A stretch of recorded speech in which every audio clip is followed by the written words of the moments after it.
지금 에베소서 말씀을 계속해서 강론하는 중에 있는데요. 이 에베소서 말씀은 1장부터 오늘 우리가 보게 되는 2장 11절 전까지 찬송하며 삽시다, 기도하며 삽시다, 감사하며 삽시다라는 주제로 말씀드렸습니다. 오늘 본문 말씀을 한마디로 말씀드리면 11절 말씀이 이렇게 나옵니다. 2장 11절 말씀 여러분들 보시면 그러므로 생각하라. 1장 1절부터 2장 10절까지 쭉 말씀하시고 그러므로 그렇게 말씀하시는 거예요. 그러므로 생각하라. 그래서 오늘은 생각하며 삽시다. 생각하며 삽시다. 그런 제목으로 하나님 말씀 전하기 원합니다. 사실 믿음 생활 가운데 상당히 중요한 부분이 생각하는 것입니다. 우리의 신앙은 결코 맹목적이 돼서는 안 됩니다. 아무 생각 없이 믿는 게 아닙니다. 하나님께서 그런 분이 아니십니다. 하나님께서 성경 66권의 계시를 주신 것은 성경을 창세기서부터 요한계시록으로 우리에게 이 계시의 말씀으로 주신 것은 그 말씀을 생각하라는 거예요. 그 말씀이 무엇을 가리키는지, 무엇을 의미하는지 생각하라는 거예요. 하나님은 우리를 자기의 형상으로 만드셔서 인격을 갖게 하셨습니다. 인격은 생각하고 느끼고 결정할 수 있는 능력입니다. 지, 정, 의가 하나 돼서 내가 어떤 디시전을 내립니다. 어떤 결정을 합니다. 그것이 인격이에요. 그 인격의 아주 중요한 부분이 지죠. 생각하는 거죠. 아이디어죠. 연구하는 거죠. 그래서 여러분들의 모든 삶, 우리의 모든 삶이 생각 없이는 살 수 없어요. 생각합니다. 생각이 나쁜 게 아닙니다. 어떤 생각을 하느냐가 중요하죠. 그러므로 우리의 모든 삶에 생각하시게 하는 것이 얼마나 귀한지 모릅니다. 여기서 생각하라는 말은 무네모 뉴오라는 헬란 말인데 이 무네모 뉴오라는 말은 마음에 두다, 상기하다, 기억하다 그런 뜻입니다. 그러므로 우리를 구원하시기 위해 하나님과 예수님과 성령님이 행하신 모든 일을 마음에 두고 기억하고 생각하며 살라는 거예요. 그래야 흔들림이 없습니다. 곧 우리 생각이 하나님과 하나님이 행하신 사역에 뿌리를 내릴 때에 믿음이 온전히 뿌리 내립니다. 사랑하는 여러분, 베드로를 기억하시죠? 베드로가 그의 노년에 쓴 베드로 후서에 이렇게 말합니다. 베드로 후서 1장 12절과 15절에 이렇게 말합니다. 그러므로 너희가 이것을 알고 이미 있는 진리에 서 있으나 너희들이 이미 알고 그 지식 위에 서 있지만 그 진리 위에 서 있지만 내가 항상 너희에게 생각하게 하려 하노라. 똑같은 원문이에요. 원뜻이에요. 내가 이 장막에 있을 동안에 너희를 일깨워. 이 장막에 있을 동안은 내가 살아있는 동안에, 베드로가 살아있는 동안에 너희를 계속해서 일깨워서 생각나게 함이 옳은 줄로 여기노니 이는 우리 주 예수 그리스도께서 내게 지시하신 것 같이 나도 나의 장막을 벗어날 것이 임박한 줄을 아노라.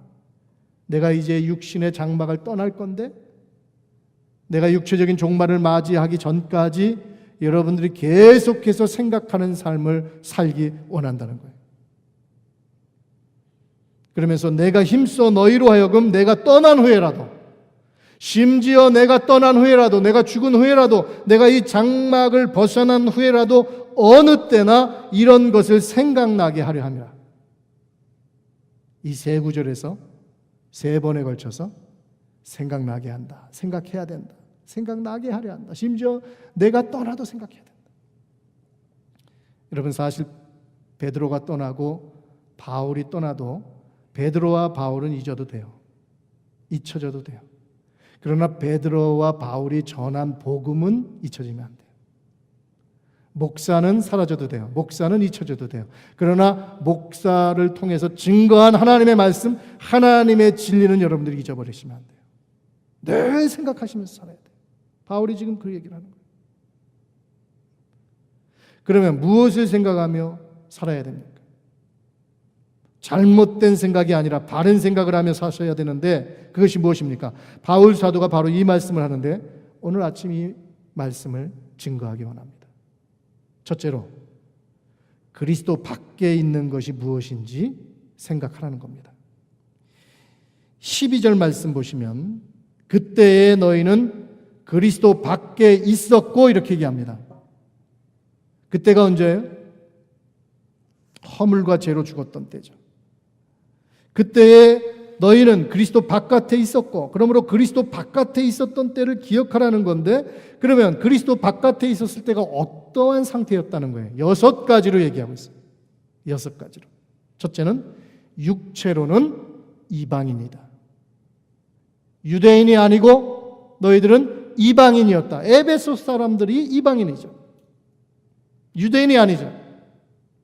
그 당시는 유대인하고 이방인으로만 나눠요. 이방인이었다. 그리고 손으로 할례 받은 사람들에 의해서 여러분은 무할례자라는 소리를 들었다. 이방인인 동시에 무할례자입니다. 할례를 받지 않은 사람입니다. 이 말은 뭐예요? 아브라함의 자손이 아니다. 그 다음에 세 번째는 이스라엘 나라 바깥의 사람들이다. 하나님이 선택하신 백성이 아니다라는 거예요.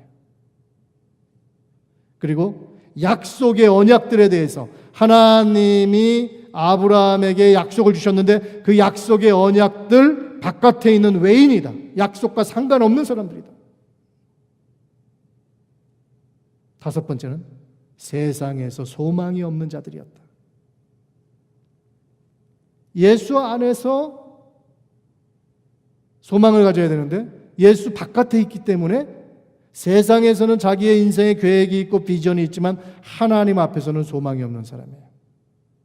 왜? 천국의 상속권이 없기 때문에 소망이 없는 사람. 그리고 마지막으로 6번째 마지막이 뭔지 아세요? 하나님도 없는 자였다.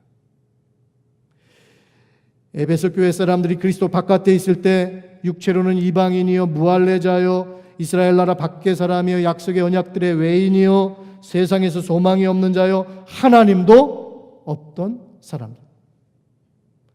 이것이 그리스도 바깥에 있을 때의 성도의 모습이요 우리의 옛 모습이요 그리스도 바깥에 있는 사람들의 모습이라는 거예요. 이 6가지 때문에 결정적으로 크게 2가지로부터 소외를 당합니다. 소외. 완전히 분리돼요. 소외돼요. 첫째 앞에 4가지 이방인, 무할례자, 이스라엘 바깥의 사람, 언약의 약속들 때문에 외인이 되어서 하나님의 백성, 하나님의 공동체, 하나님이 세우시고자 하는 자기 백성들과 완전히 분리되고 하나님의 백성들로부터 소외된 사람이 돼버렸어요. 나누어진 사람이 됐어요. 둘째는 뒤에 2가지. 소망이 없고 하나님이 없는 것 때문에 하나님으로부터 소외된 거예요. 자, 그러면 그리스도 바깥에 있다는 것은 첫째, 하나님으로부터 완전히 소외된 사람들.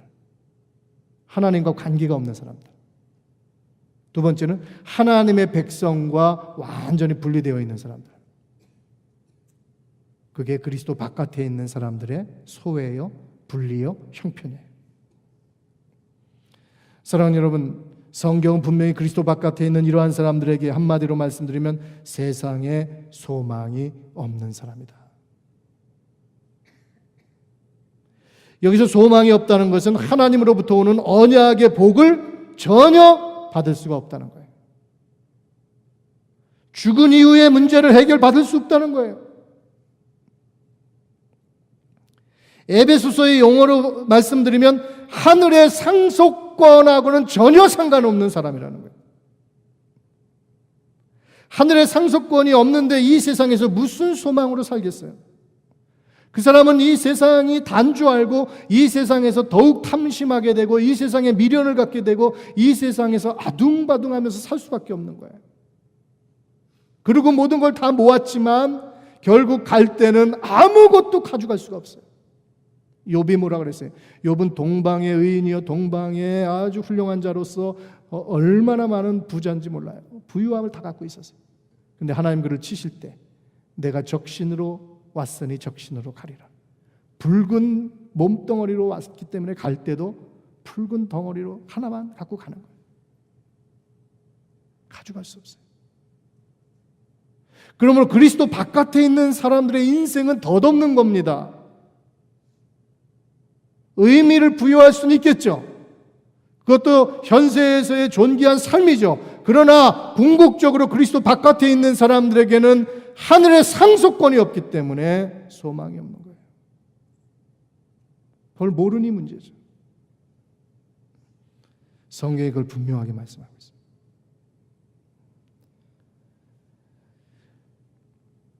그러므로 너희가 바로 그리스도 바깥에 있었던 자들이었다는 것, 곧 이방인이요 무할례자요 이스라엘 나라 바깥에 있었던 자들이요 언약의 약속에 대해서 외인이요 따라서 세상에 소망이 없고 하나님도 없었던 자였다는 것을 기억하라. 그것을 기억하지 못하면 은혜를 잊어버립니다. 우리나라 내려오는 말 가운데 물에 빠진 사람을 건져줬더니 보따리를 내놓으라 그랬다.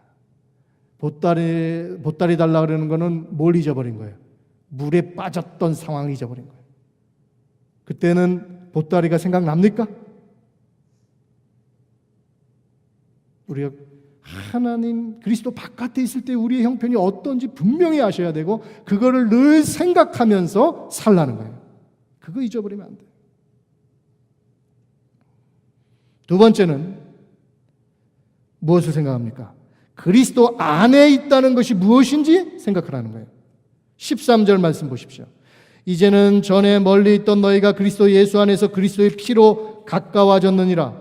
먼저는 그리스도 밖에 있다는 것이 무엇인지 생각하라는 것이고 그 다음은 그리스도 안에 있다는 것이 무슨 의미인지 생각하며 살라는 거예요. 그래서 13절 보면 이제는 이런 말로 시작합니다. 11절과 12절은 그리스도 바깥에 있었을 때고 13절은 이제는 그리스도 안에서 사는데 한마디로 뭐라고 말씀하셨어요? 그리스도 바깥에 있었던 전의 상태를 한마디로 뭐라고 말씀하세요? 멀리 있던 너희. 이제는 전에 멀리 있던 너희가 그리스도 바깥에 있다는 것은 하나님과 멀리 떨어져 있었다는 거예요.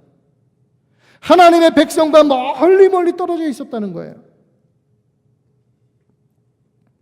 하나님의 언약 바깥에 있었다는 거예요. 하나님의 백성이 아니었다는 거예요. 하나님과 관계가 없던 자라는 거예요. 그런데 이제는 어떻게 됐다? 가까워졌다. 멀리 있던 너희가 이제는 가까워졌다. 누구하고요? 하나님하고. 하나님의 백성하고 가까워진 겁니다.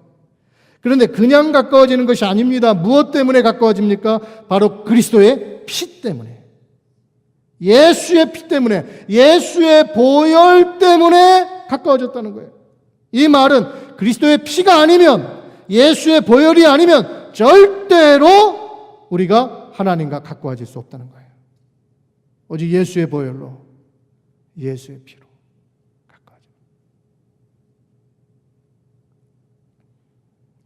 저와 여러분이 하나님과 가까워질 수 있었던 비결은 예수님의 보혈 때문입니다.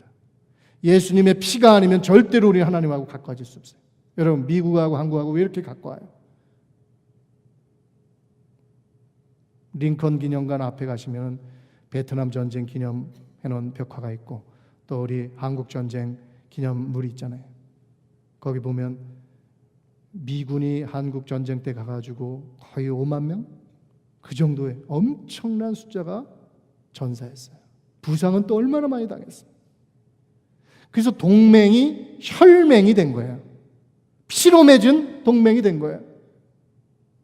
여러분 지금 우리 한국 사람들이 어느 나라에 군대를 보내가지고 한 500명 죽었다고 생각해 보세요. 제가 볼 때 난리 날 것 같아요. 이번 세월호 사건 해결하는 거 보니까 아주 뭐 난리 날 것 같아요. 근데 미국 사람들 우리나라에 와서 그렇게 수만 명이 죽고 부상을 당하고 그 가족들이 당한 상처, 아픔 한번 생각 깊이 해보셨습니까? 그래서 한국의 어느 교회는 그게 너무 감사해서 6.25 때 되면은 이 베테랑들 한국으로 초대해가지고 큰 교회가 비행기 값 다 돼가지고 그분들 모셔서 감사 예배 드려요. 피라는 게 그렇게, 피로 맺은 관계라는 게 그렇게 만들어주는데, 하나님이 우리하고 멀어졌던 분인데, 우리가 성도하고 멀어졌던 존재였는데, 예수의 피로 하나님과 우리가 하나가 되고, 예수의 피로 우리 성도와 성도가 하나가 되는 거예요. 그게 복음이에요. 복음에서 예수의 피가 빠지면 진짜 모든 게 다 빠진 거나 마찬가지예요. 예수의 피가 핵심이에요. 내가 죽어서 흘려야 될 피를 예수께서 흘리신 거예요. 그래서 하나님과 하나 되는 거예요. 여러분 14절 말씀을 보세요. 그는 우리의 화평이신지라 둘로 하나를 만드사 원수된 것 곧 중간에 막힌 담을 자기 육체로 허시고 법조문으로 된 계명의 율법을 폐하셨으니, 이게 무슨 말이에요? 율법의 계명에 이러이러한 죄를 진 자들은 다 죽어야 된다, 피를 흘려야 된다고 했는데, 예수님이 십자가에서 피를 흘리심으로 그 율법의 법조문을 다 폐하셨다. 죄의 문서, 노비 문서, 죄의 종의 노비의 문서를 다 불태워버린 거나 마찬가지예요.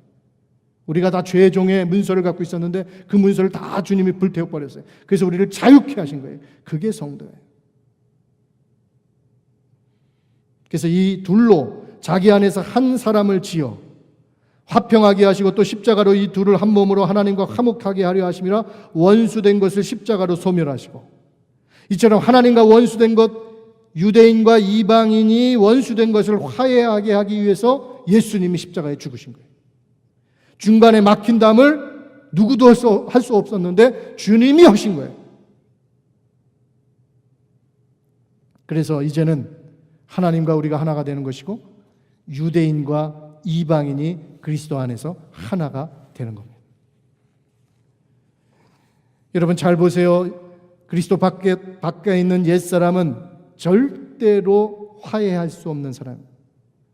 그리스도 바깥에 있는 옛사람은 절대로 화해 안 합니다. 안 보면 안 받지 화해 안 해요. 사이 나빠지면 아유 나 저 사람 안 보면 돼. 근처에 안 가고 만나도 피하고 평생 외면하고 가는 거예요. 그리스도 바깥에 있는 사람은. 그러나 그리스도 안에 있는 사람은 십자가 안에서 자기가 화해를 받은 사람이기 때문에 자기가 용서할 수 있는 사람, 용납할 수 있는 사람입니다. 받아들일 수 있는 사람이 돼야 됩니다. 내가 만약에 그리스도 안에 있다고 하면서도 여전히 용서하지 못하고 외면하고 거부하고 거절하고 있다면 아직도 십자가의 은혜에 젖어 있지 못하는 거예요. 주님 보실 때 기뻐하잖아요. 그 문제 때문에 여러분들 기도가 막힙니다. 제가 금요일마다 성찬을 하는 이유가 있어요. 성찬할 때 예수님의 몸, 예수님의 피가 우리를 화해케 하고 우리를 자유케 한 것처럼 그 몸과 피를 앞에 두고 우리가 엎드려 기도하면서 그걸 마시기 전에, 그걸 먹기 전에 정말 나도 예수처럼 남을 위하여 내 몸을 찢어주고 남을 위하여 피를 흘릴 수 있는 자리까지 나가는 성도가 되기 위해 사는 거예요.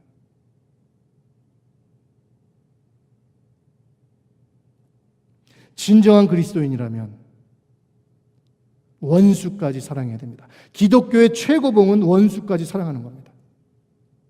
원수까지 사랑할 수 있는 성숙함으로 나아가기 위해서 날마다 우리가 기도해야 돼요. 인류 역사 가운데서 둘이 하나가 가장 되기 어려운 사람들이 있다면 유대인과 이방인이에요. 유대인은 이방인을 개처럼 취급했어요. 사람 취급도 안 했어요. 음식도 같이 안 먹었어요. 또 이방인들은 유대인들을 우습게 여겼어요. 무시했어요. 멸시했어요. 그래서 역사 속에 보면 서로 얼마나 앙숙이 되고 이방인들이 유대인들을 얼마나 죽입니까? 이번에도 가자 지구에 폭격하고 그러니까 유럽에서 제2의 엑소더스가 일어나서 거기서 막 핍박이 오니까 유대인들이 이스라엘로 계속해서 들어오잖아요. 앞으로 더 할 거예요. 그렇게 유대인과 이방인이 화해하기가 어려워. 그만큼 세계관과 그만큼 삶의 이 담을 깨기가 어려운데, 그러나 십자가는 그걸 해내는 거예요. 십자가는 정죄하고 분리하는 원수된 것을 쳐서 소멸합니다. 그러므로 나의 옛사람이 정죄와 분리를 일삼으려고 할 때 십자가로 돌아가야만 합니다. 그 십자가에서 나의 옛사람이 죽고 새사람이 살아나서 용납해야 돼요. 받아줘야 돼요. 용서해야 돼요. 화해해야 돼요. 이것이 바로 그리스도 안에 있는 새사람의 정체입니다. 그러므로 저와 여러분이 진정한 십자가의 사람이 되면 나하고 관계가 소원해진 사람들을 용서할 수 있어야 돼요. 받아줄 수 있어야 돼요. 원수까지 사랑할 수 있어야 돼요. 이처럼 십자가는 놀랍게도 두 종류의 화해를 가져오는데, 첫째는 수직적 화해입니다. 하나님과의 화해를 가져와요. 이것이 모든 것을 다 풀어 자유케 하는 출발이에요. 하나님으로부터 자유케 되고 하나님으로부터 화해가 되고 하나님과 화목하게 돼야 내 삶의 모든 것이 다 풀려요. 내 삶의 모든 것이 자유케 돼요. 거기서부터 시작하는 겁니다. 둘째는 수평적 화해입니다. 유대인과 이방인의 화목입니다. 곧 사람과 사람의 화해입니다. 그리스도 바깥에서는 불가능했던 것이 그리스도 안에서 화해되는 역사가 일어나야 돼요. 십자가 안에서 가능해야 돼요. 십자가로 인해 하나님과 이웃과 화해하는 사람만이 진정한 성도요. 그것이 바로 교회의 본질입니다. 그러므로 교회는 어떤 존재입니까? 18절 말씀 보세요. 이는 그로 말미암아 우리 둘이 한 성령 안에서 아버지께 나아감을 얻게 하려 하심이라. 그리스도로 말미암아 그랬어요. 여러분, 그리스도로 말미암아 우리 둘이 누구예요? 유대인들과 이방인들. 유대인들과 이방인들이 한 성령 안에서 하나가 돼서 아버지께 함께 나아간다는 거예요. 그게 교회예요. 그러므로 교회는 유대인이나 이방인이나 부자나 가난한 자나 배운 자나 못 배운 자나 갓난아이나 백발의 어른이나 할례자나 무할례자나 남자나 여자나 자유자나 종이나 영어교회나 한국교회나 오직 예수 그리스도 안에서 하나가 되는 거예요. 오직 예수 그리스도 한 몸이 되는 거예요. 교회는 갓난아기부터 교회는 어르신까지 백발의 노인까지 다 있어야 되는 게 교회예요. 특정한 계층에 있는 거는 계층만 있는 건 교회가 아니에요. 하나님이 원하시는 교회는 모든 계층이 모든 남녀노소가 어울려서 아버지 하나님을 함께 예배하고 함께 찬양하는 게 교회예요. 세상에 그런 데가 어디 있어요? 신분 고아망. 여러분들이 정말 어디 가서 여러분들이 서로 만나겠어요? 교회니까 만나는 거예요. 교회니까. 이게 교회예요. 그래서 교회는 그리스도의 피로 하나님과 화해하고 성도 간의 화해, 사람 간의 화해가 이루어지는 것이기 때문에 여기서 우리가 다름을 인정하고 서로 생각이 다르고 표현이 다를 수 있지만 주님 안에서 한 몸 되기 위해서 했어야 됩니다. 놀랍게도 성경은요, 성령이 하나 되게 하신 것을 힘써 지키라 그랬어요. 우리가 예수 믿는 순간, 교회에 들어온 순간, 주님의 몸이 되는 순간 하나가 된 거예요. 이미 한 몸이 된 거예요. 하나가 되라가 아니에요. 이미 너희는 하나다. 예수 안에서 한 몸이 된 거예요. 하나가 된 거예요. 그것을 성령 안에서 힘써 지키라 그러셨어요.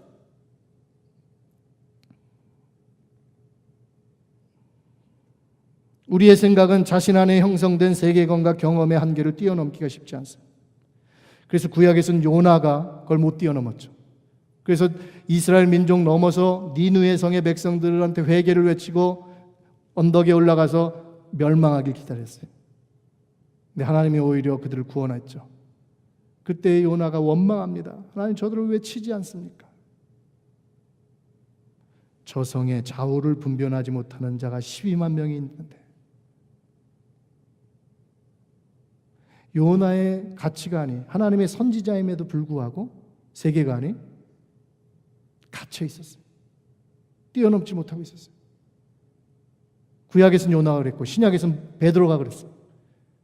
베드로가 기도하고 있을 때 하나님이 하늘로부터 보좌의가 내려와 가지고 날짐승들을 잡아먹어라.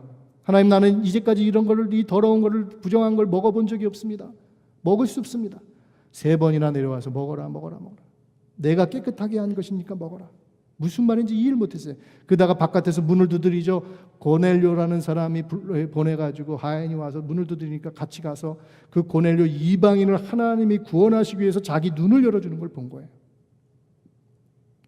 그래서 사도행전 9장에서는 바울이 변화돼서 눈이 열리고 11장에서는 베드로가 눈이 열립니다.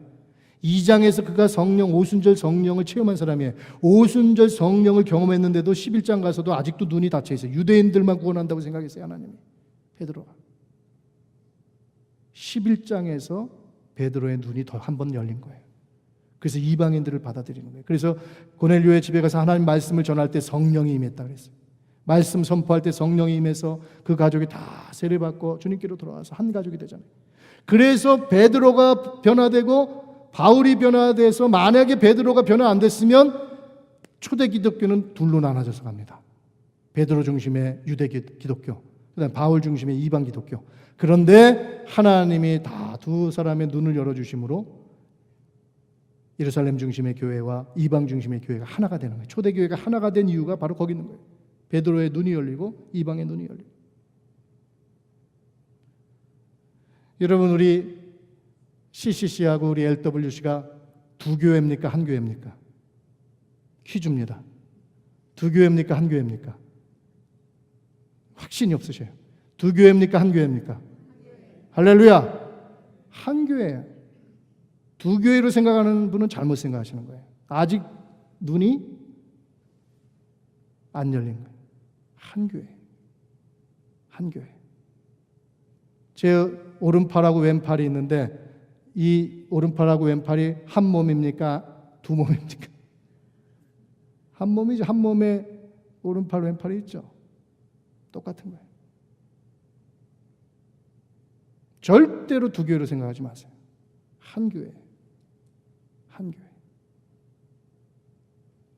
그래서 서로 사랑해야 되고, 서로 격려해야 되고, 서로 세워줘야 되고, 서로 부족한 걸 감싸줘야 되고, 그렇게 나가는 거예요.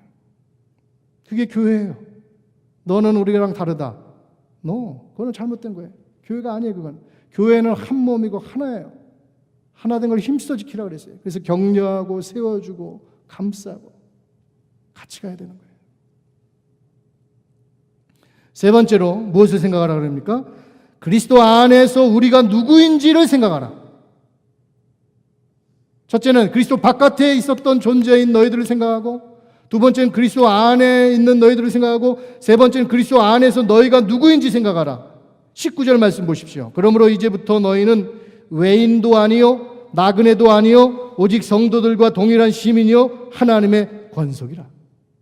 그리스도 바깥에 있을 때는 외인이고 나그네, 이 나그네의 원뜻은 낯선 사람, 낯선 사람이었다.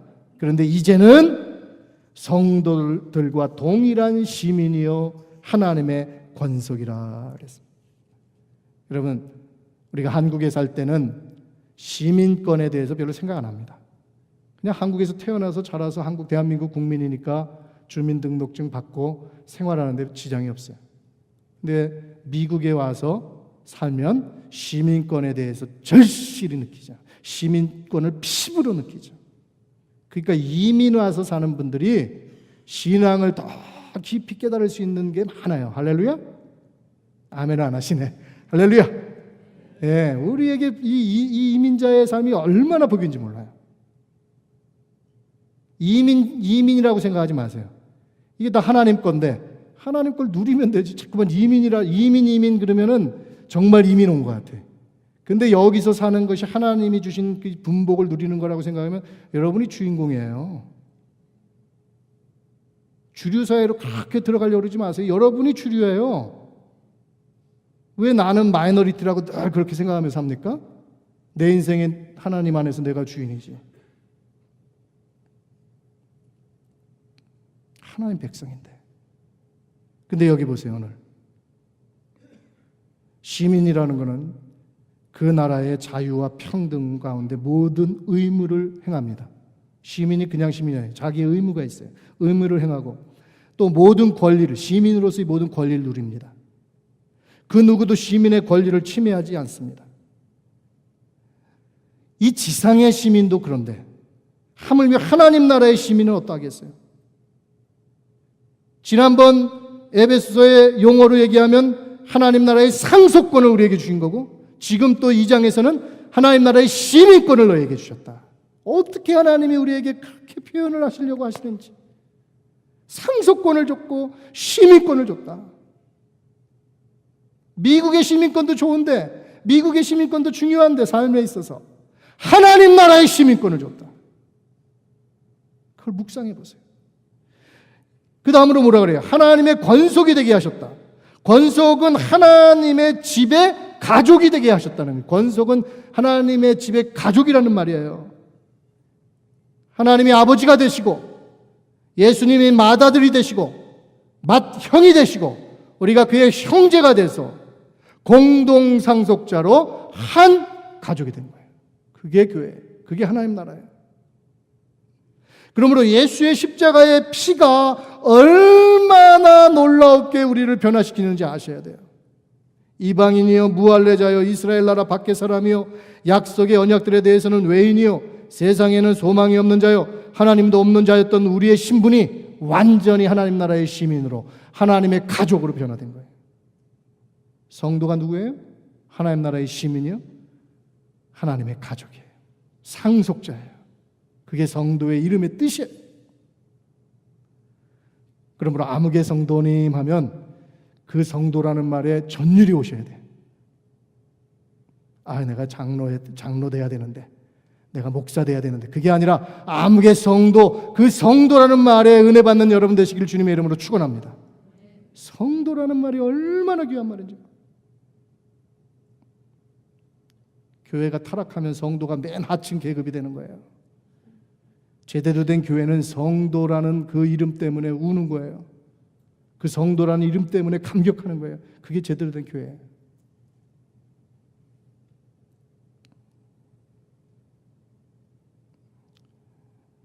마지막으로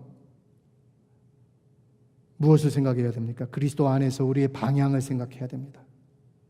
그럼 그리스도 안에서 어떤 방향으로 우리가 가는 건가? 우리의 비전은 뭔가? 그걸 생각하라는 거예요. 그것이 20절입니다. 20절에 보면 너희는 사도와 선지자들의 터 위에 세우심을 입은 자라 그리스도 예수께서 친히 모퉁이 돌이 되셨느니라. 여기서 갑자기 건축 용어가 등장합니다. 터, 세움, 모퉁이 돌, 이런 건축 용어가 등장해요. 이런 단어가 주는 메시지는 이제 성도가 새로운 건축자에 의해서 건축되어지는 과정에 있는 걸 가르쳐 주는 거예요. 성경에서 얘기하는 건축자는 두 건축자가 있습니다. 하나는 사탄이고 하나는 하나님이에요. 사탄도 건축자입니다. 건축을 얼마나 화려하게 하는지 몰라요? 어떻게 보면 교회보다 더 화려합니다. 세상의 빌딩들을 보세요. 세상의 이 마천루들을 보세요. 얼마나 높이 잘 져요.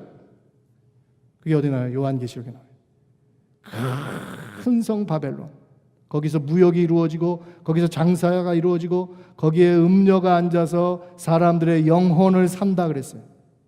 물질로 사람들의 영혼을 정신이 팔리게 해서 다 거기 빠져들게 해서 하나님을 찾지 아니하고 세상 걸 찾아가면서 사탄이 자기의 성을 쌓는 거예요. 자기의 나라를 짓는 거예요. 그게 사탄이 건축자예요. 근데 주님이 오셔서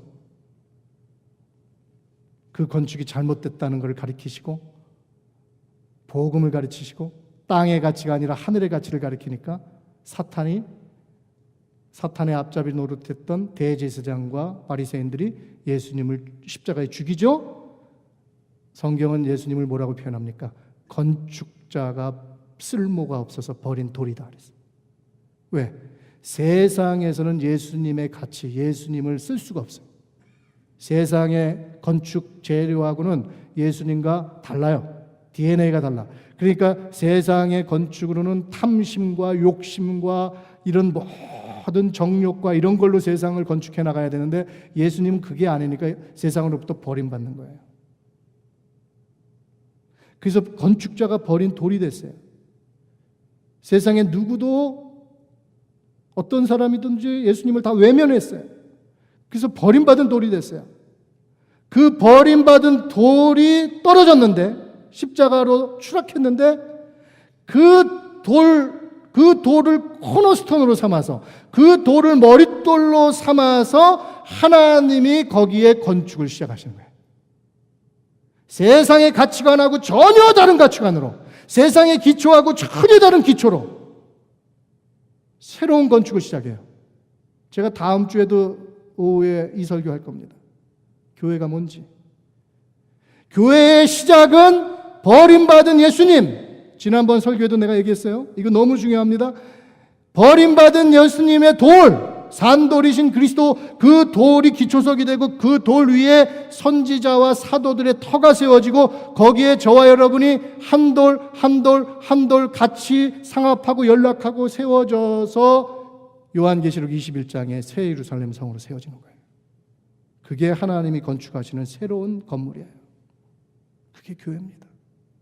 그러면 시작도 완전히 세상과 다른 기초로 시작했고 예수님으로 시작했고 세상과 완전히 다른 선지자와 사도들로 그 터가 세워졌고 그 위에 이제 저와 여러분이 세워진다면 우리도 세상과 다른 가치관으로 변화되어야 되는 거예요. 현대교회의 문제가 뭔지 아세요? 바닥은 예수님이고 기초는 예수님이고 기초는 사도들과 선지자로 세워졌는데 목사가 세상 사람이, 목사가 아담성을 갖고 있어요. 목사가 자기 욕심으로 세워요. 거기에 교회 분들도 세상적 가치관으로 거기다가 교회를 세워요. 그 교회가 어떻게 되겠어요? 하나님이 그 교회를 헐 수밖에 없는 거예요. 우리 교회도 마찬가지. 우리 교회가 이제 새롭게 시작합니다. 예수님 코너스톤 머릿돌로 시작해야 됩니다. 사도들과 선지자들 성경을 얘기하는 거예요. 성경이 바탕이 돼야 되는 거예요. 그리고 저와 여러분들이 정말로 아담성을 버리고 예수 그리스도의 DNA로 한 돌 한 돌로 날마다 변화되는 그 아름다운 하늘의 돌로 세워져야 되는 거예요. 그렇지 않으면 의미가 없어요. 그 돌의 가치가 우리의 대화, 우리 교회의 방향, 우리 교회의 행정, 우리 교회의 재정 사용, 우리 교회의 모든 사역, 우리 교회의 모든 아이들 섬김, 우리 교회의 찬양, 우리 교회의 모든 곳의 DNA, 십자가의 DNA가 흘러들어가야 돼. 서로 용납하고 서로 사랑하고 서로 이해하고 서로 감싸주고 그렇게 세워지는 교회가 진짜 교회예요. 비즈니스 하면 안 돼요. 세상 마인드로 교회 세우면 안 돼요. 인본주의로 교회 세우면 안 돼요. 사탄이 그거 하려고 그러는 거예요. 예수 그리스도로 기초가 세워졌고 사도들과 선지자들의 기초로 세워졌다면 우리들도 당연히 예수님의 DNA, 십자가의 DNA로 세워져야 돼요. 저부터 그렇게 돼야 돼요. 그래서 내 속에 있는 아담성을 죽이고자 사도 바울처럼 나는 날마다 죽노라 발버둥을 쳐야 돼요. 내 몸을 초복종시켜야 돼요.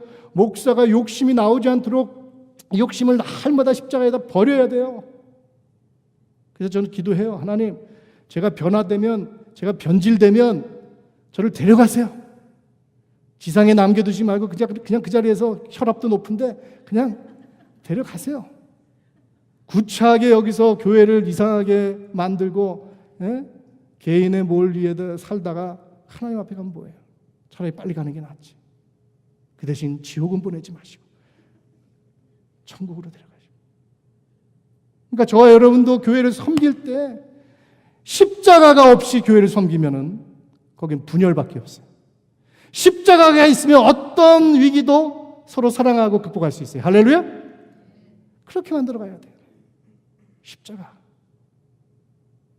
그래서 참으로 하나님의 교회가 그런 아름다운 교회로 세워질 수 있도록 우리 함께 기도하고 우리가 그리스도 바깥에 있었을 때 또 그리스도 안에 있었을 때 또 우리가 누구인지 우리가 나아가야 할 방향이 무엇인지 분명히 생각하면서 가는 저와 여러분 되시기를 주님의 이름으로 축원합니다.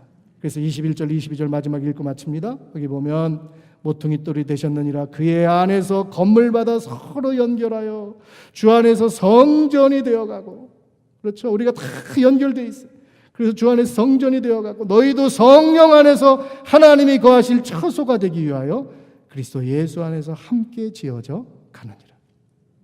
그래서 아름답게 지어지는 우리 말씀으로 사는 교회 되기를 주님의 이름으로 축원합니다. 기도하겠습니다.